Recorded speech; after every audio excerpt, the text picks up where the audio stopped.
오늘의 본문 34절을 보면 여호와를 바라고 그의 도를 지키라. 그리하면 내가 땅을 차지하게 하실 것이라. 이렇게 앞부분이 쓰여 있습니다. 그리고 뒷부분에 악인이 끊어질 때 내가 똑똑히 보리로다 이렇게 쓰여 있죠. 다시 한번 그러나 앞부분을 제가 읽어보겠습니다. 여호와를 바라고 그의 도를 지키라. 그리하면 내가 땅을 차지하게 하실 것이라. 그런데 사실 이 부분을 히브리어 원문으로 보면 여호와를 바라는 것이라기보다는, 그렇게 해석해도 괜찮지만요, 여호와를 바라는 것이라기보다는 여호와를 기다리는 것이라고 해석하는 것이 더 바람직합니다. 왜 그러냐면 화바우, 그 히브리어 동사는 wait for, 기다리라는 뜻이 더 강하거든요.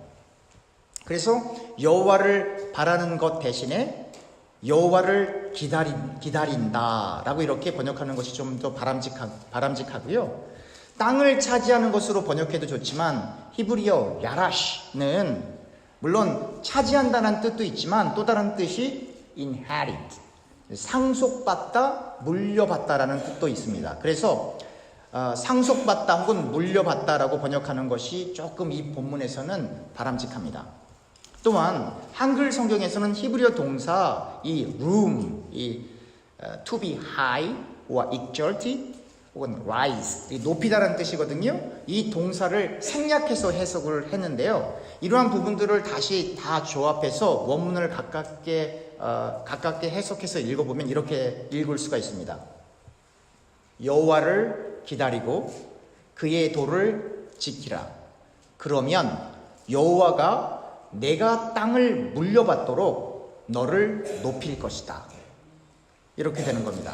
다시 말하면 하나님께서 우리들을 높이실 때에 하나님이 예비하신 땅을 우리들에게 물려주신다는 것입니다. 오늘의 본문에 따르면 이 의인들의 구원은, 즉 땅을 주시는 그 하나님의 구원하심은 하나님으로부터 옵니다. 그러니까 이 땅을 다윗 시대에 그냥 영토를 이렇게 통치하고 빼앗고 물려받고 그런 것으로 볼 수가 있겠지만, 그러나 예수 그리스도의 관점에서 구속사적으로 보면 이 땅은 단순한 땅이 아니라 하나님의 땅, 천국을 상징하고 있는 것이죠. 그러니까 이 땅을 물려받게 되는데 이 구원은 인간 스스로의 노력이나 선행이나 공로나 어떤 인간들이 하는 어떤 인본주의적인 어떤 것을 통해서가 아니라 오직 하나님으로부터만 부여된다라고 하는 것입니다. 또한 하나님은 의인들이 어려움을 겪을 때에 그들의 요새가 되십니다. 하나님은 이 의인들을 돕고 반드시 구원하십니다. 하나님은 이 의인들을 악인들로부터 건져내셔서 그들을 구원하십니다. 그 이유는 의인들이 하나님께 피하기 때문입니다. 여기서 우리가 중요하게 보아야 할 것은 의인들이, 즉 하나님으로부터 의롭다 칭함받은 의인들이 악인들로부터 어려움을 당할 수 있다는 것입니다. 그리고 그 의인들이 그 어려움 가운데 한글 성경에서는 하나님을 의지할 때로 번역하였으나, 그러나 원문을 직역하면 차사는 to seek refuge예요. 피난처를 찾다. 그러니까 하나님께 피할 때 하나님이 의인들을 건져내셔서 하나님께서 직접 그 의인들을 구원하신다는 것입니다. 오늘날 많은 신자들이 예수님을 믿는다고 하지만 정말 어려움이 찾아올 때 하나님께 피하지 않고 인간적인 방법으로 모든 어려움들을 해결하려 합니다. 그리고 참으로 놀라운 것은 인간적인 방법을 다 동원했는데, 할 수 있는 일들을 다 했는데 그래도 도무지 그 문제를, 그 어려움을, 그 역경을, 그 난관을, 그 곤란한 일들을 해결할 수 없을 때 이렇게 얘기합니다. 이제 우리가 할 수 있는 것은 기도밖에 없어요. 그리고는 절망해요. 왜 이러한 일들이 일어날까요? 그것은 신자들의 힘의 근원을 신자들이 잃어서 그렇습니다. 우리가 잘 아는 대로 삼손은 그 힘의 근원이 머리카락이었습니다. 그래서 삼손이 그 머리카락을 잘리우게 되자, 그 머리카락이 밀리게 되자 그만 힘을 잃고 블레셋 사람들에 의해 머리카락이 잘리울 뿐만 아니라 눈도 뽑히고 노줄에 매어 옥에서 맷돌을 가는 신세가 되었던 것입니다. 그렇게 강한 삼손도 그 힘의 근원을 잃으면 아무것도 할 수 없는 보통 사람, 그냥 연약한 사람에 불과한 것입니다. 그런데 신자들의 힘의 근원은 무엇입니까? 저와 교우님들의 힘의 근원은 무엇입니까? 그것은 하나님의 말씀입니다. 하나님의 말씀을 바로 깨닫지 못하면 우리는 껍데기 신자가 되어 교회는 오지만 예수 그리스도의 군사로서 힘을 발휘하지 못하게 된다는 것입니다.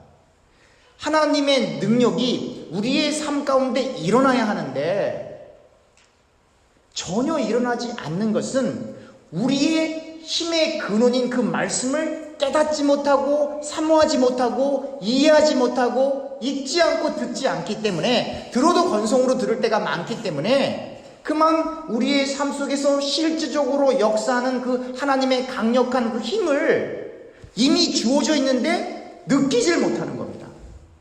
그러니 우리의 영적인 머리카락이 잘리고 우리의 눈이 뽑혀 죄의 노예로 그리스도께서 주시는 참 자유 없이 그냥 그렇게 인생을 노예로서 살아가게 되는 것입니다. 그런데 사사기 16장 22절에 참으로 놀라운 하나님의 말씀이 기록되어 있습니다. 이렇게 쓰여 있습니다. 그의 머리털이 밀린 후에 다시 자라기 시작하니라. 그렇습니다. 삼손의 힘의 근원인 머리털은 밀렸지만, 이미 다 잘렸지만 다시 자라나고 있다는 이야기입니다. 하나님께서는 삼손이 범죄하였다 할지라도 기회를 주시는 것입니다. 왜 이러한 기회를 삼손에게 주실까요?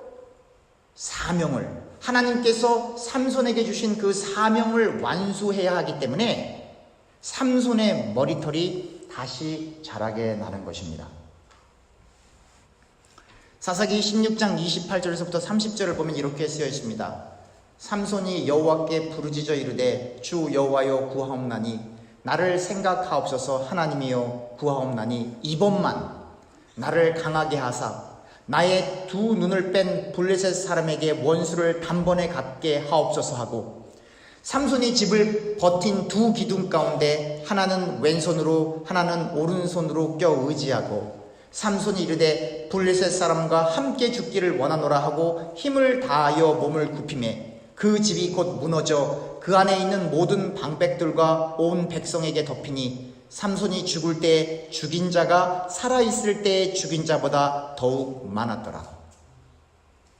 결국 삼손은 그의 사명, 즉 블레셋을 처단하는 그 사명을 완수하게 되었던 것입니다.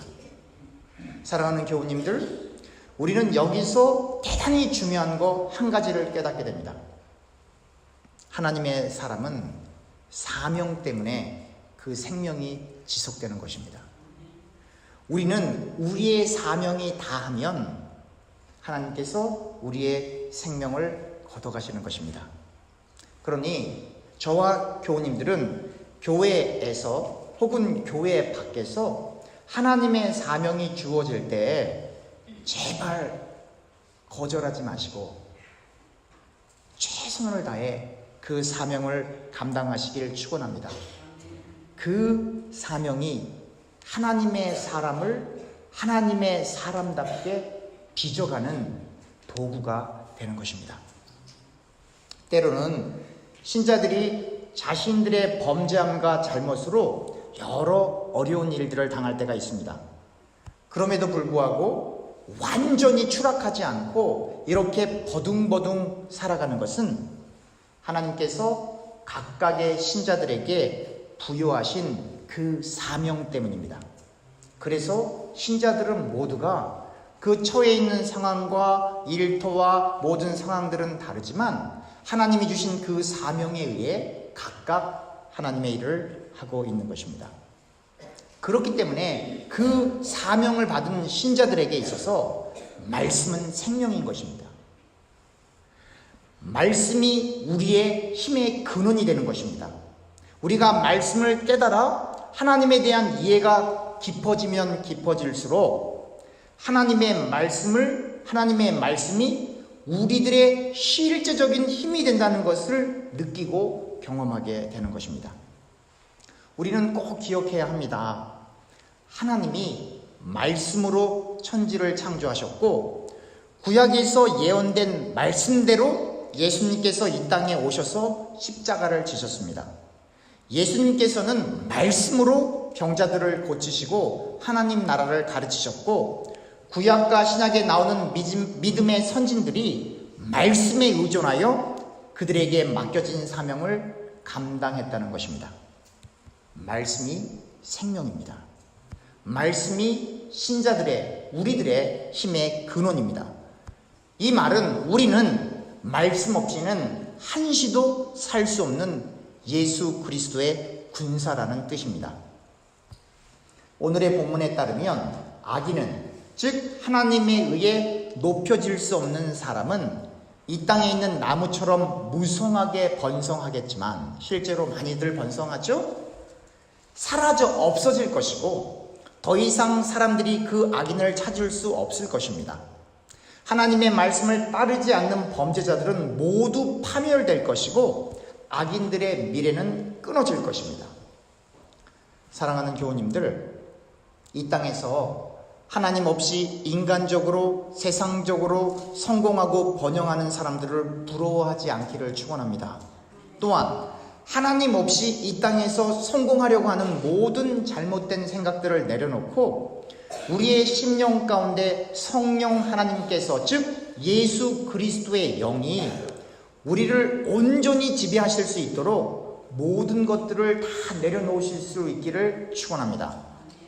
우리는 이 땅에서 성공하고 번영하는 것이 목적이 아니라 철저히 저와 교우님들이 우리 자신을 부인하고 예수님을 닮는 일에, 예수님이 가신 그 길을 따라가는 것에 모든 중점과 초점을 두고 생을 살아가는 사람들입니다. 그러면 이제 우리가 어떻게 하나님에 의해 높여질 수 있을까요? 우리가 하나님께서 예비하신 그 땅, 즉 천국을 물려받을 수 있도록 하나님께서는 우리를 죄인의 신분에서 의인의 신분으로 바꾸셔야만 했습니다.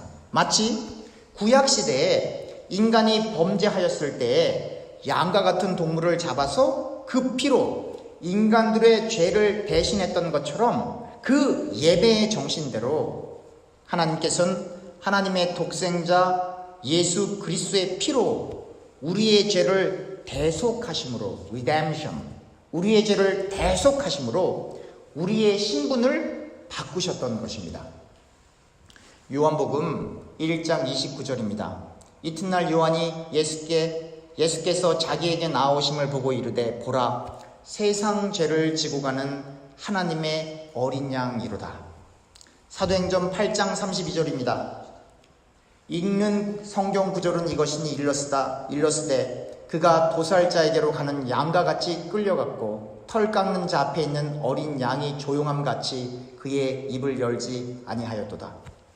베드로전서 1장 18절과 19절입니다. 너희가 알거니와 너희 조상이 물려준 헛된 행실에서 대속함을 받은 것은 은이나 금같이 없어질 것으로 된 것이 아니요 오직 흠없고 점없는 어린 양 같은 그리스도의 보배로운 피로 된 것이니라.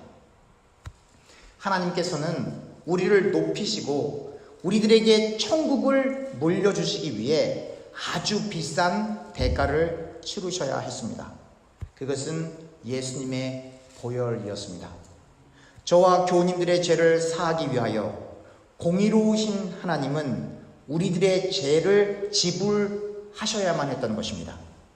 원죄로 자범죄로 영원히 지옥에 떨어질 수밖에 없는 우리들에게 공의로우신 하나님께서는 말씀이 육신이 되셔서 하나님의 아들로 십자가에 달리셔야 했던 것입니다. 그러니 십자가의 사건은 하나님의 공의로우심과 하나님의 사랑을 동시적으로 보여주시는 것입니다. 인간을 향한 하나님의 무조건적인 사랑은 예수님께서 십자가에서 피 흘리심으로 나타나게 되고, 그리고 그 예수님의 피 흘리심과 죽으심은 하나님의 공의로우심을 또한 표출하게 되는 것입니다. 요한복음 19장 17절에 예수님께서 십자가에 못 박히신 곳은 아람어 이름인 골고다이고 그 뜻은 해골의 장소입니다. 한글 성경 개역개정에 한글로 번역될 때에는 히브리 말로 골고다라고 번역했지만 헬라어 원문에 기록된 헤브라이스티는 in 히브리어로 번역되기도 하고 in 아라메이 아람어로 번역되기도 합니다. 그래서 여러분들이 가지고 있는 영어 성경 NIV나 혹은 ESV를 포함한 많은 영어 번역본에서는 히브리어로 대신에 아람어로 이렇게 번역되어 있습니다. 그런데 히브리어로 해골에 해당하는 단어는 골고렛이고 이 히브리어에 해당하는 아람어식 표기가 바로 골고다입니다. 또한 영어 성경 킹 제임스 버전을 가지고 계신 분들은 누가복음 23장 33절에 해골에 해당하는 헬라어 크라니안을 갈보리로 번역하였는데요. 이 갈보리는 라틴어 칼버리의 러커스로부터 나온 단어로 예수님께서 죽으신 장소를 나타내는 것입니다. 결론 내리면 골고다, 갈보리, 해골의 곳, 해골이라는 곳 혹은 해골의 장소는 전부 예수님이 십자가에 못 박혀 돌아가신 똑같은 장소를 가리키는 것입니다. 골고다는 옛 예루살렘 바깥쪽에 위치한 해골 모양의 황량하고 바위가 많았던 언덕으로 예수님 당시 처형 장소로 사용되었습니다. 이 골고다 언덕에서 예수님께서는 십자가에서 처형되기에 합당한 두 죄인들과 함께 죄가 전혀 없으신 천지를 말씀으로 창조하신 그 하나님께서, 말씀이 육신이 되신 그 창조주 하나님께서 삼위일체 교리 중 하나님의 아들인 예수님으로 이 땅에 오셔서 수많은 병자를 고쳐주시고 수많은 귀신 들린 자를 치유해 주시고 하나님의 천국 말씀을 사람들에게 가르쳐 주셨는데 결국은 모든 인류의 죄악을 대신하여 십자가에 달리시게 되는 것입니다. 많은 조롱과 비난, 그리고 인간의 육체로는 감당하기에 불가능할 정도의 육체적인 고문과 가혹한 폭행으로 인하여 예수님은 홀로 몸을 가누시지 못할 정도셨는데, 그 마지막 십자가의 형틀 위에서도 예수님께서는 아버지 하나님께서 저 사람들을 용서해 달라는 기도를 드리셨습니다. 누가복음 23장 34절입니다. 파테르 아페스 오토리스 오갈 오이다슨 티 포이오신 Father, forgive them, for they know not what they do. 아버지, 저들이 무엇을 하고 있는지 모르고 있으니 저들을 용서해 주세요. 예수님의 십자가 사건은 참으로 우주의 중심이며 참으로 하나님의 자녀들을 향한 하나님의 사랑의 참 모습을 드러내는 것입니다.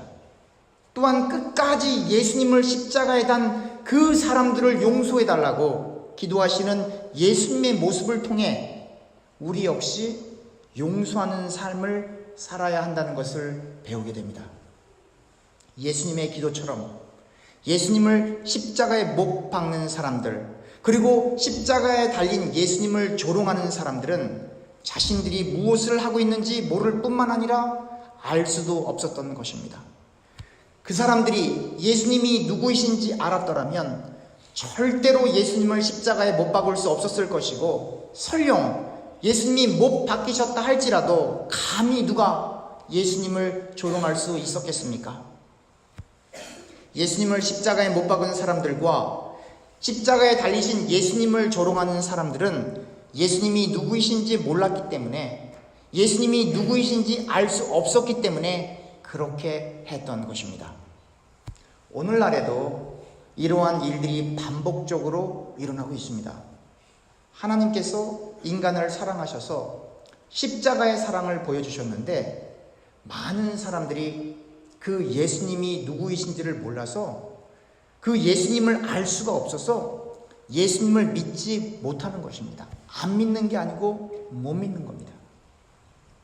그 예수님이 바로 하나님의 아들이시며 말씀이 육신이 되신 하나님이시라는 것을 알았더라면 반드시 사람들이 예수님을 믿었을 것인데 그 예수님을 알아보지 못해서 그 예수님을 알 수가 없어서 그 예수님을 못 믿는 것입니다. 바로 예수님을 십자가에 못 박은 사람들과 십자가에 달리신 예수님을 조롱하는 사람들과 오늘날 예수님을 믿지 못하는 사람들이 똑같은 영적 상태에 머물러 있는 것입니다. 또한 신자들이 진실로 예수님이 누구이신지 알았더라면 편안하게 신앙생활 하는 것보다는 좀 더 작은 교회 혹은 어려운 교회에 가서 예수님이 머리 대신 교회를 교회답게 일으키는 일에 최선을 다할 것인데 예수님이 누구이신지를 부분적으로 알거나 예수님을 안다고 하지만 실제로는 잘 모르거나 혹은 예수님을 오해하여 십자가의 길 혹은 좁은 길을 가는 대신에 자기 중심적인 넓은 길을 선택하는 신자들이 많다는 것입니다. 그러니 천국을 소망해야 할 신자들이 넓은 길에 서 있으니 당연히 구하는 모든 기도들이 하늘의 것이 아니라 땅의 것을 구하게 되는 것입니다. 그런데 이러한 인간의 속성은 예수님 당시에도 똑같이 인간들의 내면에 담겨 있었기 때문에 예수님께서는 주기도문을 사람들에게 알려주셨던 것입니다. 마태복음 6장 9절에서부터 13절입니다. 그러므로 너희는 이렇게 기도하라. 하늘에 계신 우리 아버지여, 이름이 거룩히 여김을 받으시오며 나라가 임하시오며 뜻이 하늘에서 이루어진 것 같이 땅에서도 이루어지이다. 오늘 우리에게 일용할 양식을 주옵시고 우리가 우리에게 죄 지은 자를 사하여 준 것 같이 우리 죄를 사하여 주시옵고 우리를 시험에 들게 하지 마옵시옵고 다만 악에서 구하옵소서. 나라와 권세와 영광이 아버지께 영원히 있사옵나이다. 아멘. 주기도문은 하나님의 이름, 하나님의 나라, 일용할 양식, 용서와 죄사함, 악에서 벗어남을 위한 기도로 구성되어 있습니다. 이 땅에서 인간이 육신적으로 사는 것에 해당하는 기도는 사실 일용할 양식 이외에 아무것도 없습니다. 하나님의 이름, 하나님의 나라, 용서와 죄사함, 악에서 벗어나는 것에 대한 기도는 이 땅이 아니라 하나님 나라와 연계되어 있는 기도 제목들입니다. 그런데 많은 신자들이 예수님께서 가르쳐 주신 주기도문을 깊이 있게 묵상하지 못하고 일용할 양식을 넘어 더 큰 물질적 축복을 달라고 매달리고 있는 것이 사실 제게는 많이 걱정이 됩니다. 이 땅에서 우리에게 필요한 것은 일용할 양식이면 족합니다. 우리가 하늘의 보화를 쌓을 것을 위해 살아야지 이 땅에 우리 자신의 부를 축적하는 것이 동기와 목적이 되어 생을 살아가는 것은 예수님의 제자로서의 삶은 아니기 때문에 그렇습니다. 사랑하는 교우님들, 우리가 예수님을 진심으로 믿고 있다면 사실은 우리는 모든 것을 다 얻은 사람입니다. 우리에게는 삼손보다 더 강한 힘의 근원인 하나님의 말씀이 있습니다. 저와 교우님들이 하나님의 말씀인 성경을 가지고 있고 그 성경을 읽으면 그리고 하나님께 기도하고 찬양하면 우리는 영원히 목마르지 않는 물과 다시는 배고프지 않는 양식을 섭취하고 있는 것입니다. 여러분 믿으십니까? 우리의 힘의 근원인 하나님의 말씀을 통하여 그 말씀을 주신 하나님과 일체가 되어 우리 안에 계신 성령 하나님께서 우리를 이끄시게 된다는 것입니다. 성령 하나님께서 우리의 심령 가운데 실제적으로 역사하시고 계신데 우리가 돌아갈 본향이 예비되어 있는데 우리의 신분이 예수 그리스도의 보혈로 인하여 이미 죄인에서 의인으로 바뀌어져 천국을 물려받게 되는데 이 말씀을 진심으로 믿고 있는 우리가 어떻게 하늘에 쌓을 보화보다 이 땅에 더 많은 관심을 두고 생을 살아갈 수 있다는 것입니다.